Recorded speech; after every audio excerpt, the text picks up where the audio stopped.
So we founded Elevation Point to really do something a little different, right? There were platforms and there were full aggregators, but there were an awful lot of people out there that wanted something in the middle. They wanted to keep their own firm, but they wanted the institutional firepower and support of a team and technology and infrastructure so they could scale and grow. So we invest in firms, usually 20, 30%, and really help them build their own firm their way with our expertise. And so we've been very fortunate. It's been a great ride and I'm excited for what's ahead. We're in a transformative time, right? And things are changing and coming at us really fast with AI. And so as I think about my leadership philosophy and my principles, like there's this philosophy, best is best, right? And so every day we have to get up and really not only do best by the client, but figure out what's the best way to help, what's the best solution. And I think the minute we just sort of settle, that's when we get in trouble. And so it's really, with all this fast pace of change, how do we really make sure we're putting the best forward every day, not only for ourselves, but for our clients?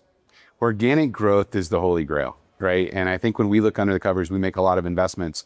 It doesn't always exist. In fact, it doesn't exist often. We've been in this great bull market for 12 years, and I think it's put a makeup on a lot of things. And so what we look for is the right mindset, because I truly believe with the right mindset and with technology, you can marry those two things together, and talent, and really make it happen. And we're seeing a real differentiation for the first time and a real dispersion for the first time of those who are doing it and doing it well, using technology, using AI. They're really having tremendous success and growing very, very well. We've just got to figure out how to get the rest to come along, right? Whether that's motivation, whether it's adopting the technology, whatever it is, that's where we try to step in. And we really try to put ability to brand themselves and then go to the market where the world is, right? Which is on the internet and really in Facebook and those places that they live, so they can hear those messages and really understand how we can add value.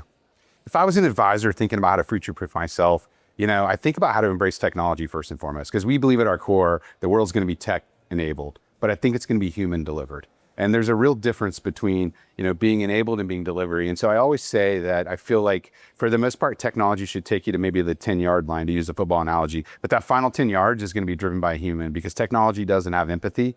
And what the best advisors do well and do best is they're very empathetic. They're very good listeners. They understand. Now, technology can help bring that information, gather it, form it, help you deliver it in a more efficient way. But it can't really understand the person and help that person be motivated to reach their goals. And so we think the advisor is going to be the center of that. But we think technology is going to be an enabler to do it a little easier and probably do it for a few more people.